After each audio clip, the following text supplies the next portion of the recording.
Magandang araw po sa inyo lahat mga kabansa.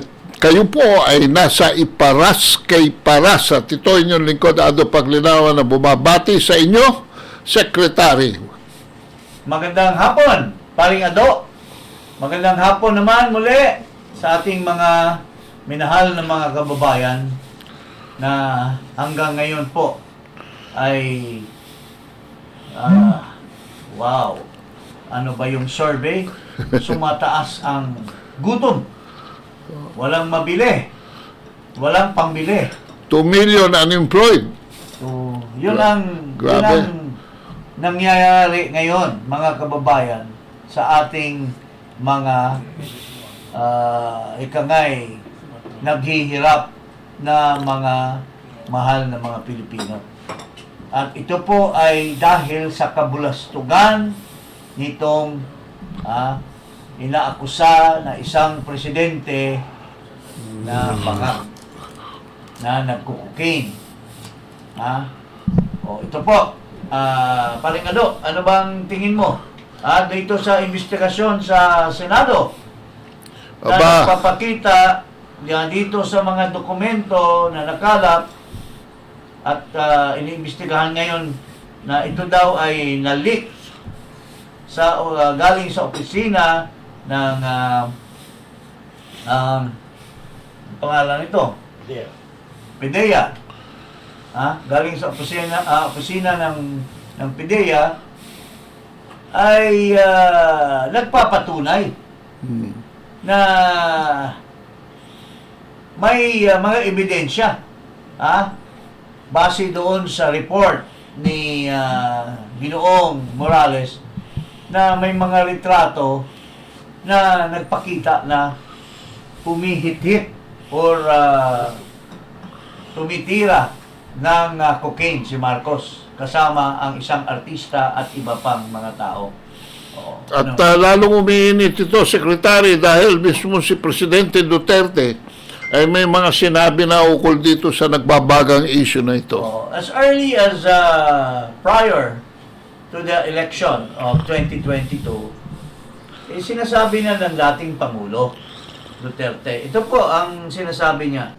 There's even a presidential candidate na nag-cocaine.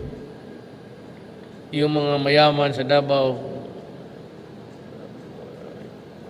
ari ng lahat ng banana, ang distribution, yun nagsuside yung anak. May kandidato tayo na nagko-cocaine yan. Yung mga anak ng mga mayaman. Kaya ako nagtaka ako, anong nagawa yung tao niya? I'm just asking.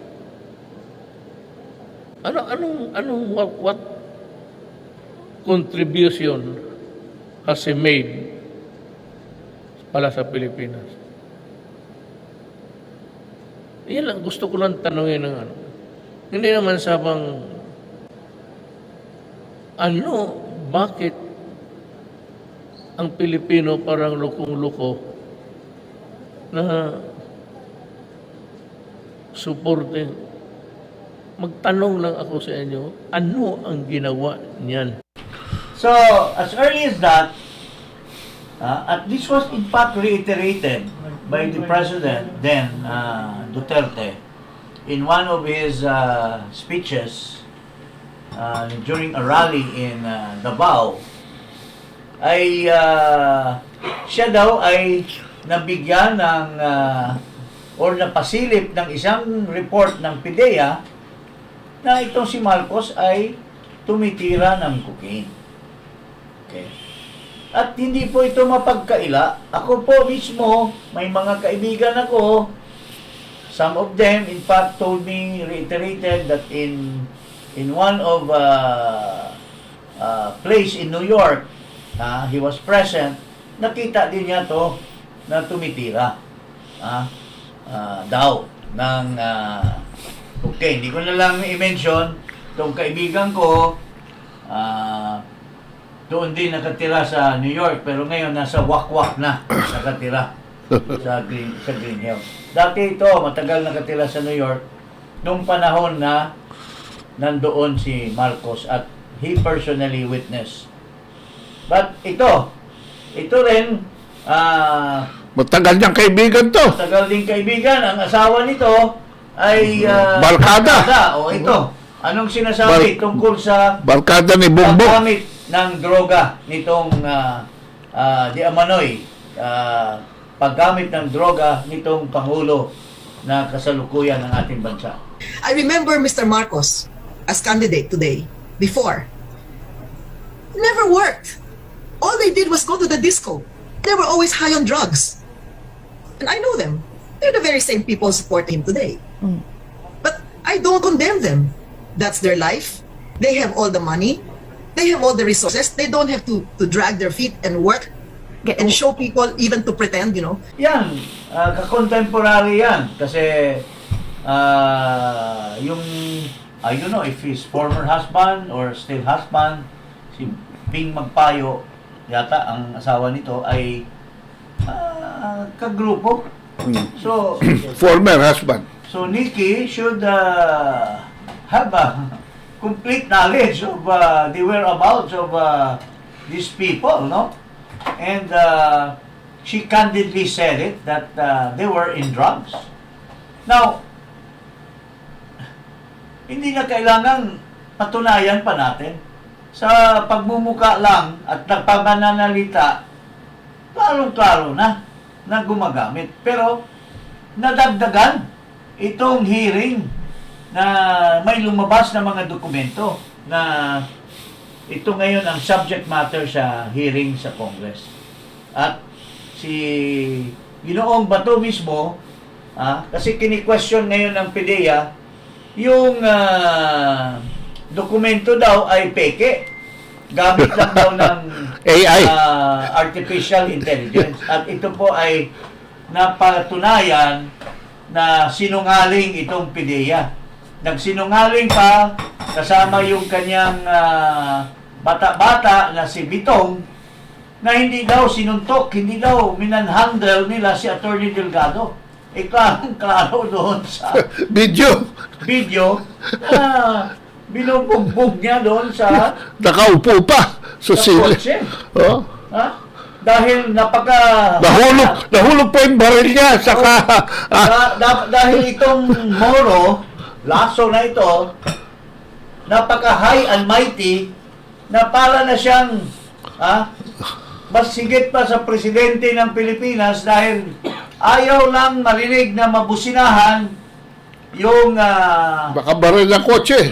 yung kotse niya na nakasunod yung Attorney Delgado ay galit na siya na binusinahan.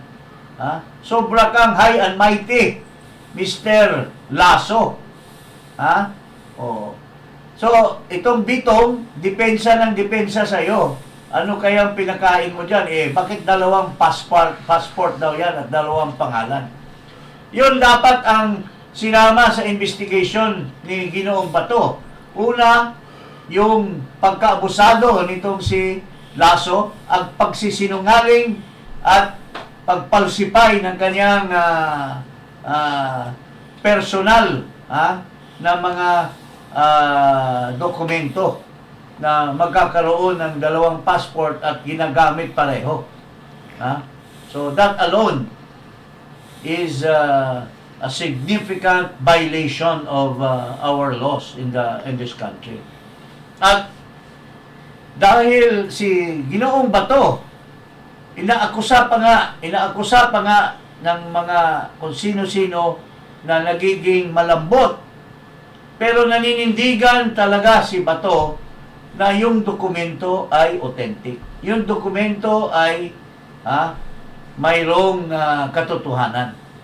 Pero biglang itong isang senador na klarong-klaro na nagsisip-sip sa administrasyon dahil mayroong kaso, takot na makonvict sa kaso niya, ay pakinggan natin ang kanyang kabulastugan na ginawa bilang senador doon sa pagtatanong. Sino ba itong senador na ito? Ano? Kilala mo ba to? Yan si Jinggoy Estrada. Sino ba itong Jinggoy Estrada? Ikaw ba yung Jinggoy Estrada? Patingin na nung itsura nitong Jinggoy Estrada. Parang buwan sa panatay, naging kaibigan ko ito, pero ngayon mukhang... Ha? Ay! Kilala ko ito. Yung ba? Oh, Dati kong dinadalaw-dalaw yan sa kulungan, doon sa Camp Crame. oh, Every Sunday, nagpupunta ako doon. guilty. Dinadalaw ko yan, pero mukhang nag-iba na kasi masyaling high and mighty na ngayon ito. Tingnan natin, basahin mo nga. Estrada was found guilty of 1 count of direct bribery and sentenced to 8 to 9 years imprisonment. He was also found guilty of 2 counts of indirect bribery and sentenced to 2 to 3 years imprisonment for each count. Mga kababayan, Total of 10 years. ano ba yung crime of bribery? Basahin po natin, no? Kasi ito ay nasa Article 210 ng ating revised penal code, no? Ito po yan. Direct bribery ay isang ano yan, Isang krimen. krimen na tumatanggap ng suhol ang isang government official. Dito, maalala natin na siya ay tumanggap ng suhol. Allegedly. Pero ako, tingin ko dyan sa desisyon ng Sandigan Bayan, nakasaad dyan na si Ginang Napoles ay nagbigay ng gift or suhol dito sa Jinggoy Estrada. Bakit matindi itong bribery? Parang pinapalabas kasi ng media campaign ni Jinggoy Estrada na ang parang naligtas daw siya sa krimen. Hindi po naligtas. Naligtas sa plunder. Kasi ang plunder, mahirap Prueba. maprubahan yan. Oo. Pero what is plunder basically? It's graft and corruption. Pareho rin niya. It is just Bigger amount, tapos mahirap i-prove dahil it's a series of the commission of a crime. At saka malalaki halaga. O lalaking halaga. Pero dito, itong sinasabing bribery is just like the violation of the Anti-Graft and Corrupt Practices Law. Pagtanggap ng suhol na habang ikaw ay isang government official. Republic Act 3019. At indirect bribery, 2 counts. So, i-compare natin ito. Ibalik natin yung muka nitong Jinggoy Estrada at nasaan yung muka nitong inaakusa niya si Morales. Ipagtabi nga natin yan. At tatanungin natin ang sambayanang Pilipino kung sino ba ang pinapaniwalaan ng taong bayan na kurakot or ano bang tawag niyan, may kredibilidad, pare. Yeah. Kasi dito sa ito ay pakita muna natin yung investigasyon at yung pagtatanong niya, wala siyang purpose na magpunta doon, kundi sirain lang yung kredibilidad ni Morales. Imbis magkaroon siya ng tanong na may substance, tatanungin niya kung ano ba talagang laman noong investigasyon ni Morales at may katotohanan ba? Tanungin niya si Morales, anong katotohanan nitong nilagay mo diyang subject of casing, subject of investigation? Nag-conclude na siya, di pa nga siya nakaupo, nag-conclude na siya na at klaro-klaro na inuutusan ng Malacanang para yariin si Morales. Ito, pakita natin itong mga tanong-tanong ni Jinggoy Estrada. I'm sorry I was not able to follow the proceedings last hearing. No? But at any rate,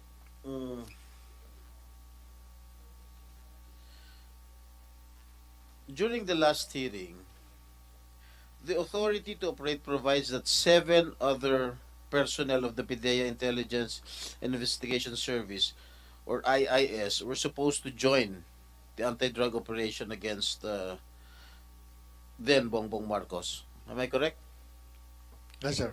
But when asked during the previous Senate hearing, who were these 7 personnel, you conceded that you cannot even name or remember one. Wala ka naalala. Your Honor, yan pong 7, normally nilalagay po namin yan doon sa pre-ops. Tsaka doon sa, yun sa authority. I'm asking you, you cannot remember that even one. Sino po? Yung 7 operatiba, Your Honor? 7 personnel of the PIDEA Intelligence, yung PIDEA IIS, Intelligence Investigation Service. Paano kung Your Honor wala nakilala? Last hearing daw, the authority to operate provides that, may nagtanong sa'yo, hindi ko alam kung sino, the authority to operate provides that 7 other personnel of the PIDEA Intelligence and Investigation Service, or yung tinatawag na IIS, were supposed to join the anti-drug operation against Bongbong Marcos Akabonget. Correct? Am I correct? Your Honor, wala akong natatandaan na ano, no? At may Hindi nagtanong ko pa ma- sa hindi inyo ko during ma- the last may Your- nagtanong pa sa inyo during the last hearing kung sino yung mga 7 personnel ng PIDEA na yun. Wala ka naalala ni isa. Last hearing, Your Honor, wala pong nagtanong sa akin na tungkol po doon sa 7 ano, no? Now, 7 can you- operatiba sige, po. ako magtatanong sa iyo. Sino itong 7 personnel na ito ng PIDEA? IIS. Nandyan po, Your Honor? Na Senator Jinggoy, maybe you're referring to yung 7 na nag-execute ng affidavit na hindi nangyari yung operations na ginawa nila? Dito pa lang, hindi na kailangan pakinggan pa natin ito kasi Di, yung binabasa niya at nagpapakita na nagtatanong, scripted. Siguro binipreparar na yan ng kanyang amo sa Malacanang. Kaya, mali yung pagtatanong. So, hindi na natin kailangan pakinggan pa yan. Kasi alam naman natin na inutusan lang yan bumili ng suka at kung ano-ano na pinagdadaldal nitong Estrada na to. O, tingnan mo nga ang pagmumuka nito, kung sinong pinapaniwalaan nyo. Ito bang muka na ito o itong muka na ito? Ito ba si Ginoong Jonathan Morales na inaakusa ngayon dahil lumabas siya kung ano-anong mga kaso na ngayong inuungkat at pero acquitted? Ito si Ginoong Morales o itong convicted? Ito. Ito. Tingnan mo yung pagmumuka nito. Sino po, mga kababayan, ang pagkatiwalaan nyo? Halimbawa, sa isang gabi, naglalakad kayo, nasa lubong nyo. Sino po ang pagkatiwalaan nyo, nasa kluluhan kayo, pagka may gumawa na masamang balak sa inyo? Ito ba? Itong convicted na? Oo. At Found guilty yan. found guilty sa tagal ng nililitis magmula pa noong 20 Oh, 10 taon na yata yun. 2015, 2014 Oh. naging convicted na habang senador pa ilang taon nililitis, pero ito yung si Calvo na Jonathan Morales, maski nakakalbo na yan, pero pagtiwalaan ba ninyo? Acquitted. Acquitted. Mm. Kaya mga kababayan, nakakahiya ang isang senador na nagyayabang na during the election, during the campaign, ako ay matino na gawin ang aking tungkulin bilang senador. Pero utusan lang pala na magbasa ng script at tatanong-tanong, scripted na yung dala-dala niya na papel. 7 daw na tao na minensyon. Nung kinorek siya, wala palang, hindi pala kasi nagbabasa lang ng script na galing sa Malacanang. Actually, implication niya, kasama ni Morales yung 7 doon sa operations, when actually yung 7 kasama ni Lasso dito sa investigasyon. Kasi scripted yung kanyang papel Grabe. na dala. Kaya, doon pa lang sa opening statement niya, ang taong bayan ay wag na dapat na makinig dito. Kasi, hindi naman galing sa puso at diwa niya yan eh. Tapos Nakilala ko yan ang matino na tao eh. Pero ngayon, dahil nga na-convicted, syempre, mga kababayan, utos-utusan na lang yan kasi Oo. takot na yung kanyang motion for reconsideration ay yayariin ng mga may puder dyan sa Malacanang, babalikan ang Sandigang Bayan at itutuloy yung kanyang conviction. Yun ang katotohanan dyan. Kaya takot na takot siya at kung anong inuutos ng Malacanang ay susundin niya. At dala-dala niya yung script ng Malacanang kung anong itatanong, mga kababayan. Yun ang katotohanan. Pasensya na po, my dear friend. Kasi po, ito po sinasabi natin, maninindigan po tayo sa taong bayan. Walang kaibigan-kaibigan dito ngayon. We stand here as a true Filipino. And we are not, if we are not being true Filipino, we are being traitor to the Filipino people, siyempre makakasagupa mo yung mga tunay na Pilipino. Di ba? Paring ano? Correct. So, ito, ipapatuloy natin, ito po ang matinding revelation. Itong panunuhol, attempt nitong, ito, kaibigan ko ito isang Bombay. Kasama ko ito habang ako ang legal advisor ng Volunteer Against Crime and Corruption. Nung kasama pa namin yung yumaong si Dante Jimenez na matino. Hindi ko alam kung sino ngayong nagli-leader niyan ngayong BACC na walang kibo sa mga krimen na nangyayari sa ating bansa. Nung panahon ni Dante, talagang mahusay. Kaya nga tinalaga si Dante Jimenez na member ng chairman ng Presidential Anti-Corruption Commission.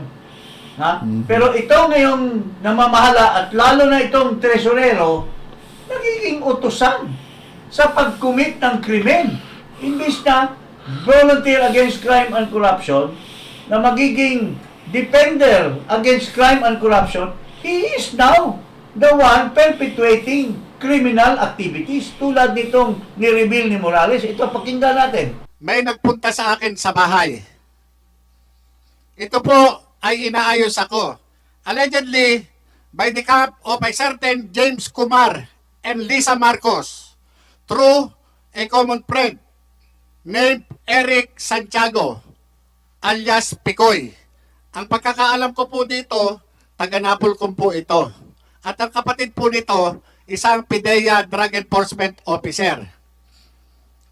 Nakuha po sa bahay ng CCTV yung kanyang, kasi naka-video call po eh.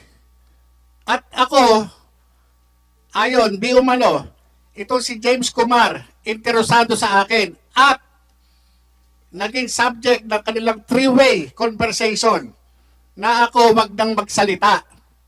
Ngayon, nagkaroon pa ng mga series of communication. Kahit ano ang hilingin ko, wag na akong tumuloy dito sa hearing na ito ngayong May 7.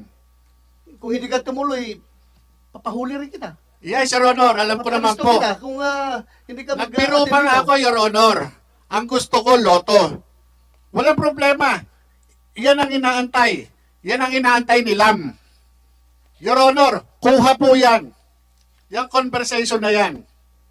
Sandali, bagong revelation yan. Yes, Your Honor. Nung atreta na after ng hearing natin dito sa Senado, May 1, may nagpunta po sa akin. At yun nga, yung tumawag yung Eric Santiago, video call, Kaya nga, sabi ko, teka muna, hindi ako nag-ano dun sa video call.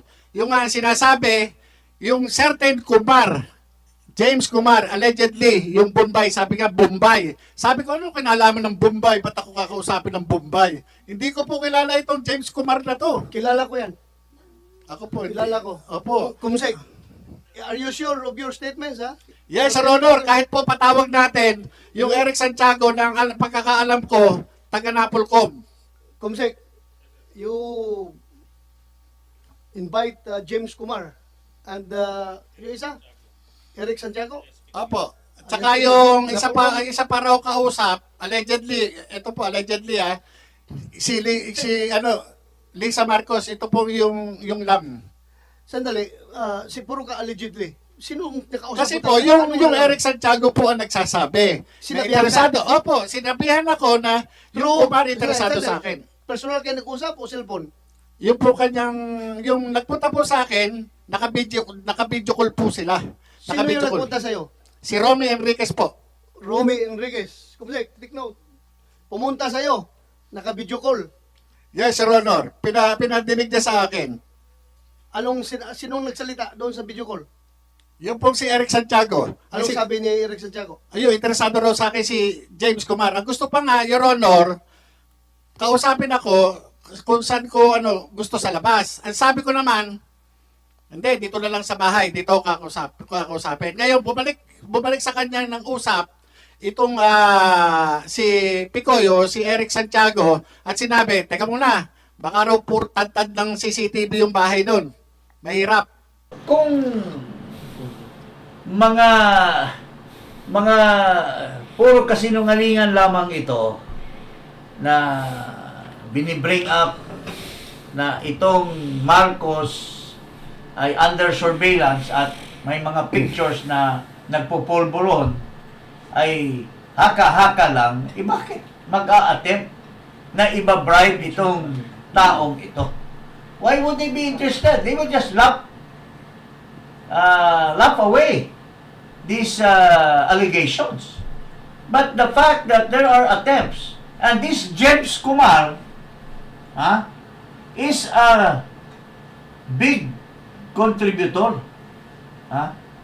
Nakakahiya kayo sa BACC kung katotohanan naman to. Lahat ng mga efforts namin ni Ferdy Topacio, kasama si Larry Gadon dyan, na magkasama kami noon. Kasama si Manuel Luna. Kasama namin si Dante Jimenez. Si Malyari. Ito po ang mga matitino na mga member ng BACC noon. At ito si Kumar, sinasabi pa niya sa amin, na-kidnap daw siya or na-ambush daw siya, ganyan-ganyan.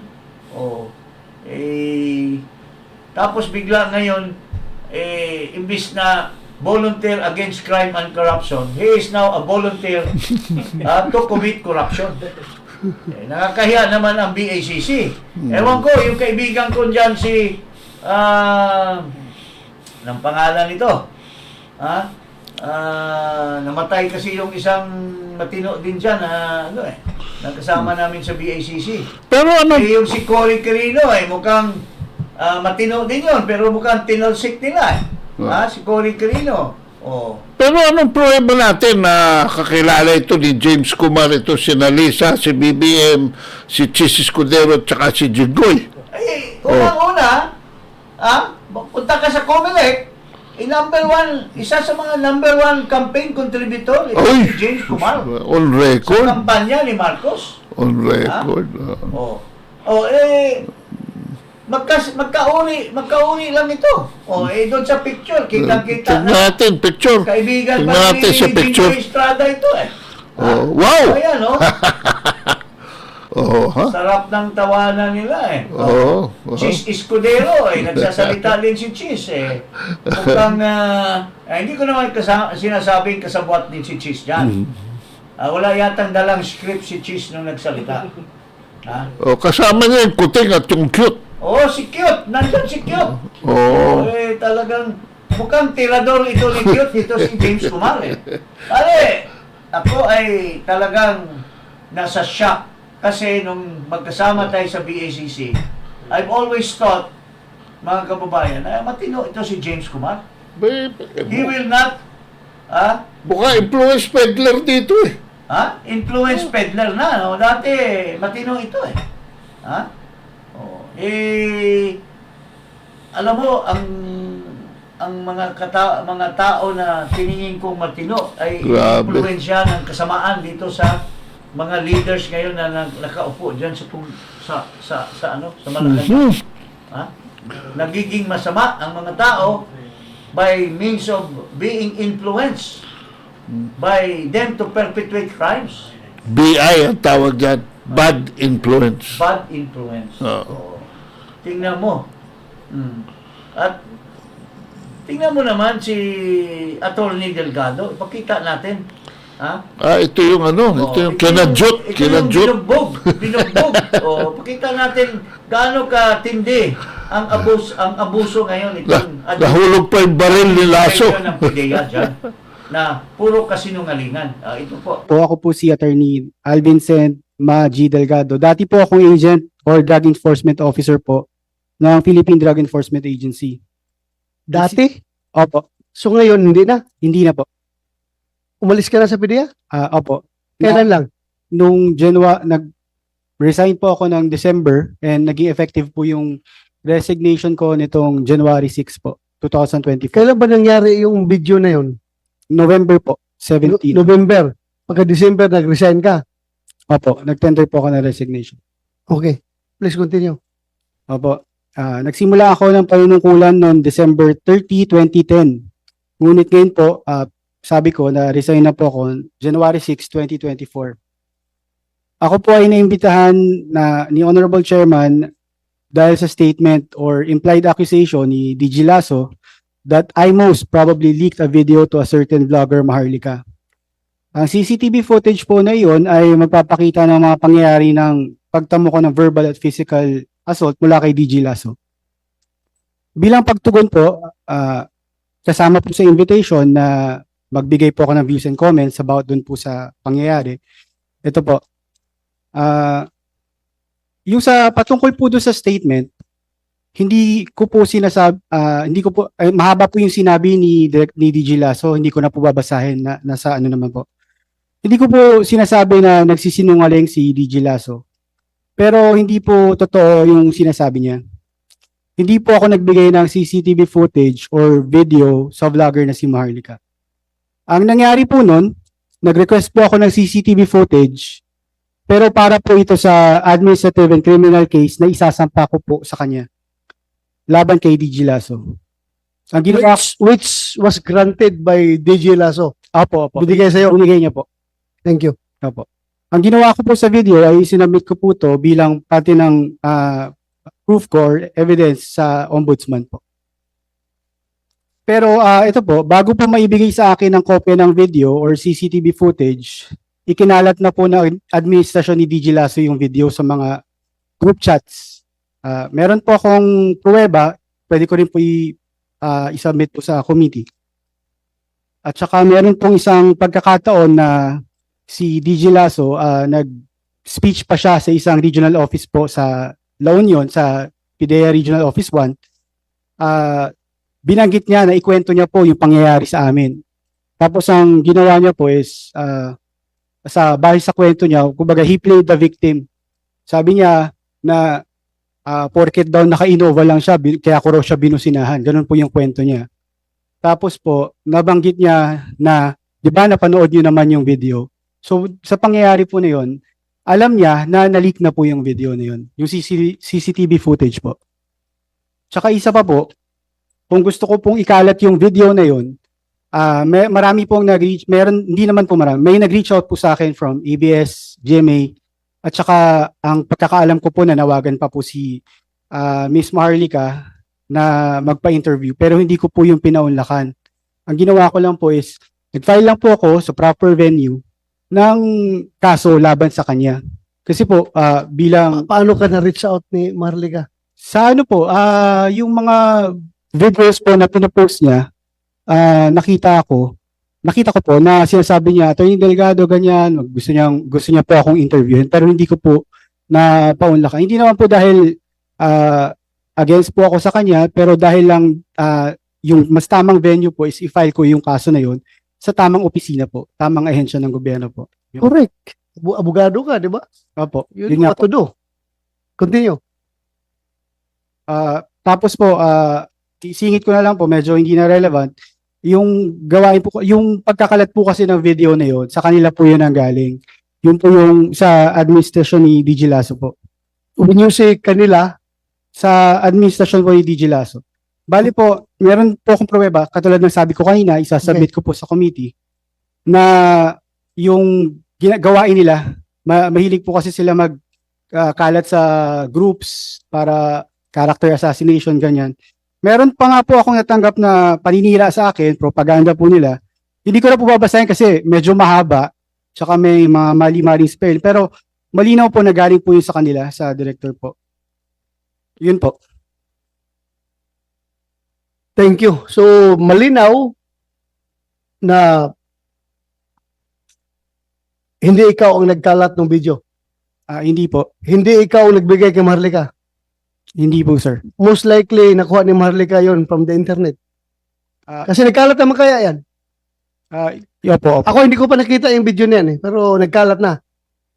Opo. Okay. Sir, you want to say something?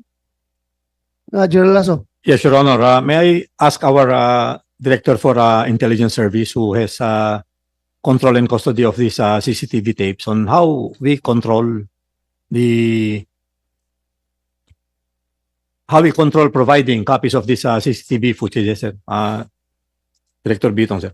Yes, go ahead, Director Bitong.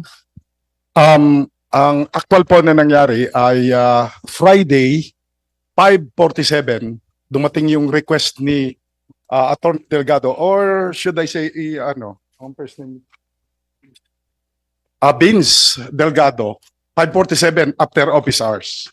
Pagka Monday po, dumating yung second letter niya complaining na bakit daw hindi inaaksyonan. Dumating yung letter niya at the time, I think it's 3:23.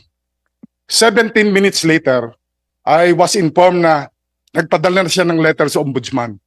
So, Friday, 5:47, lampas na ng office hours, wala nang tao. Pagka Monday, it's 3:23. If I'm not, I think, just 17 minutes later, nandun na sa ombudsman yung letter niya. So, the process po ng pag-release nito is, unang-una sir, bago po yung aming CCTV system, at meron po kaming policy on how we can extract and how we release this. So, nag-request nga po siya. Eventually, sir, binigay namin sa kanya yung original na copy. After deliberating over this, ibinigay namin sa kanya. As far as I'm concerned, wala po kaming ibang pinagbigyan except siya lang. So, siya lang ang may extracted copy nung binigay namin sa kanya. So, not even us. Hindi po kami nag-release sa kahit sinong tao. So, just to answer your question, sir, yun po yung proseso na yan. So, meaning to say, you are debunking his claim that prior to your turning over of said footages to him, nagkalat na daw sa social media yung video na yan. That is not true, sir. Wala pa pong lumalabas nung Can you elucidate? hindi pa po yan Delgado? lumalabas. Yes, Mr. Chair. Mr. Chair, ito po yung screenshots ng group chats po nila na kinalat po nila yung video even before ma-receive ko po yung request ko po from Director. Kasi group chat of Hindi ko, medyo ang nakalagay po dito is IIS-IOD yung name ng group chat. Tapos meron din pong isang group chat, nakalagay po IS. Tapos dito po, may kita po na may mga video sila ni Finorward. So, sino nag-post ng video? Pakita mo yan, kung group Ito chat. po, user lang po nakalagay, Matamorosa. Ha? Matamorosa po. Pero yung username po na nakalagay. Yung nag-post, siya nag-post. Opo. As far as you're concerned, sino yung Matamorosa? Agent po siya sa IS, pero sir, if I May I know the exact date nung paano po niya pinalabas? Exact date yan. Sir, wala pong date dito sa screenshot. Pero nakalagay po dito, sharing you the copy of CCTV footage, ma'am sir, as instructed by DIS, Director IS po yun. Good evening po. Bali sir, kung sa akin lang po binigay yung video, bakit po nasa group chat po nila kinalat yung video? Sir, may I, Yeah. Your Honor, may I explain? After a while po, sir, ako ang feeling ko, at that time, sir, simula na nangyari yung incident, si DJ kasi, he did not make any statement. Wala, sir, as if nothing happened. Pero ito, sir, si Vince, kung ano-anong pinagsasabi, sir, ang dami, kung saan-saan siya nagpupunta, ang dami-dami tumatawag sa amin. Nung ma-release na po sa kanya the original video, I explained to the personnel of IS, all of these are authorized to have access to secret. So I provided them the video so that they will understand. Kasi what was happening then is, isa lang ang pinanggagalingan ng news si Vince lang. Feeling ko it's so unfair. So pinakita ko po dun sa conference room ng IS with my personnel there. Pinakita ko po the original video. At nakita nila to na nagsisinungaling si Vince. Kasi it's very clear from the video. There was no mauling, there was no physical, sorry, wala pong sound, but there was no physical, no touching, sir. I hope, siguro some other time you will see that the most that the DJ did, ginanyan lang po siya when he was going up dun sa kotse. Ginanyan lang siya, sir. So I showed it because it was very unfair that it's already being circulated all over that he was mauled. He wasn't mauled based from the 3 CCTVs that we provided, and all those people who were able to watch this should be able to that I am telling the truth. Thank you. Kung sa ano pa to, this is a battle of 3 kalbo. Ha? Kalbo si Morales, kalbo itong Bitong, kalbo yung nag-iimbestiga. Sino kaya ang nagsasabi ng totoo dito sa 3 bookhouse na ito? Anyway, tayong mga kababayan, magkababayan, tayo at ating mga taong bayan, klaro-klaro na sinungaling itong pangalan nito si Bitong.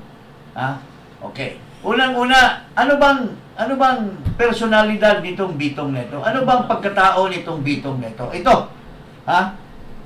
Doon pa lang sa kanyang pagkatao, nagsisinungaling na siya. O siyempre, dinala niya yung pagkasinungaling niya dyan sa Senado. O ito, pakinggan natin itong tungkol sa kay Bitong.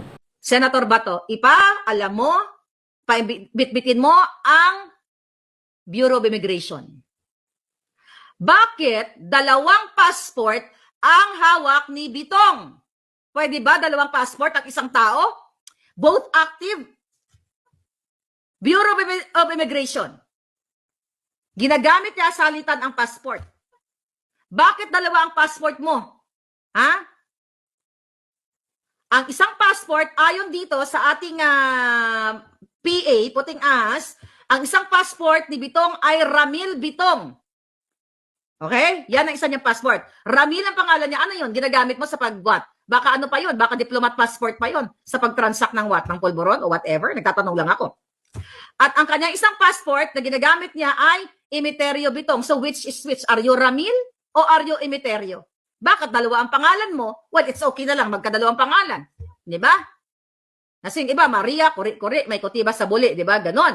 O, yung pangalan. Pero ikaw, 2 yung passport mo. Is that allowed? Na pwede kang kumuha ng 2 passport sa magkaibang pangalan pero isang tao? Yan ang sagutin mo. Yan, Senator Bato, isama mo sa investigation. Can you forward this? Pero nanonood din si Senator Bato. Nood yan mamaya. Sino sa mga 3 kalbo ang sinungaling?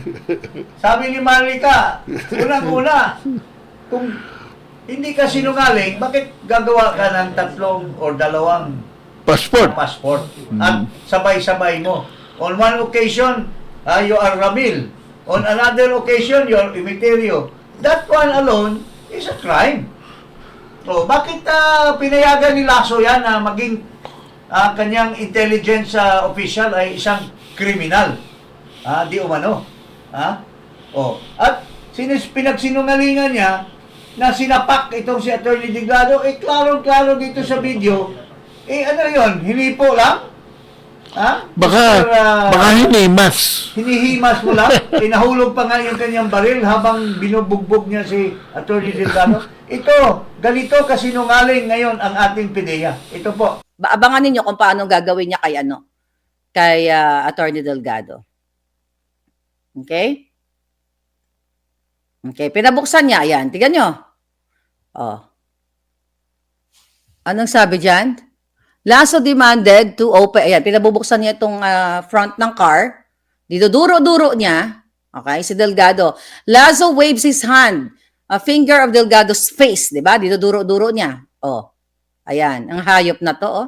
Pinabusina niya. Pinahank niya yung busina. Ayan, ayan, ayan. Oh. Nakita nyo? Okay? Oh, ayan. Tiyan mo, ano na siya? Dididibdiban na siya doon. Dididibdiban na siya ni Lazo. Ay, yeah. Dididibdiban na siya hanggang sa, actually nalaglag yung baril dyan ni Lazo, mga palangga. Ayan. Sa kakadibdib niya dito kay Attorney Delgado. Nakita ninyo? Ayan. O, inan niya sa mukha. O, dinuduro-duro niya. Okay? Tingnan mo, itong bitong na ito. Ano daw? Hinipo lang daw? Ha? Klaro-klaro ito sa video na sinapok. Ha? At masyadong marahas ang kanyang, alam mo, action speaks more than words. Ha? Very, very clear na napakarahas niya. Ha? Ang kanyang aksyon at talagang galit na galit siya dito kay... At for what reason? Anong sinasabi ni Lasso? Binubusinahan ako porque nakasakay lang ako ng Innova. Hindi ba? Aren't you sick in the head, Mr. Lasso? Magagalit ka? Ha? Nakabara ka sa puwerta eh. Nakabara ka sa puwerta tapos magagalit ka? Ha? What kind of thinking na dahil lang Innova ang ano mo, yun na yung rason mo na kaya ka binusinahan? You're so imaginative, Mr. Lasso. Bumusina yan dahil nakabara ka and binibigyan ka ng signal na nandito na ako, may kotse naghihintay dito. Ano ba? What's wrong with that? What's wrong with somebody honking his horn to inform na you are blocking the road? Porque ba ikaw ang head dyan, you have the right to block the road? Ha? Ikaw ng kingpin at hari dyan sa opisina ng PIDEA? Nakakahiya ka naman, Lasso. Ha? So, yun po, mga kababayan, ang numero unong vocals na siguradong sinungaling ay yung nagsasabi na hindi daw binugbog si Delgado. When in fact, the video speaks louder than his words, mga kababayan. Well, anyway, Yun lang po ang ating dito. Ha? Yung isang senador, klarong-klaro, sa umpisa pa lang, hindi na natin kailangan pakinggan. Ha? Scripted. Na nagbabasa pa ng script galing sa Malacanang. Ha? Tapos nagpa-press con pa. Alam naman natin na kaya lang siya, he went out of... Alam mo, itong kaibigan ko na ito, dati pa, hindi ko na nakakausap to, dati, dinadalaw ko ito sa kulungan doon sa Camp Crame. Every Sunday na kumakain kami ng lechon with Bong Revilla at yung kaibigan ko si Tyrone Ong. Ang bait nito. Pero ngayon, na-convict, syempre, takot na. Kasi pag takot ka, na-convict ka, tapos nag-motion for recall ka, syempre, vulnerable ka na. nagdadasal ka na Oo. sa Diyos. Oo. At nagdadasal ka na sa the powers that be who can influence the court to turn around the decision. Oh, Pero- you are at the mercy of the powers that be. Because in the first place, bakit kasi tayo nagnanakaw ng di umano? Ha? So, yun po ang mga mga ano natin, mga issues involving. Tapos, ito pa isang issue na ano, siguro kung nakikinig ang ating butihing bato, ito nga, sige, sinasabi ni Duterte doon sa speech niya, Bato will, ito, pakinggan na lang natin, kasi na-mention na natin. Ito sinasabi ni President Duterte sa iyo, Bato. Si Bato, ipangako ko sa iyo, ilalabas niya yan totoo kung ano man yung putang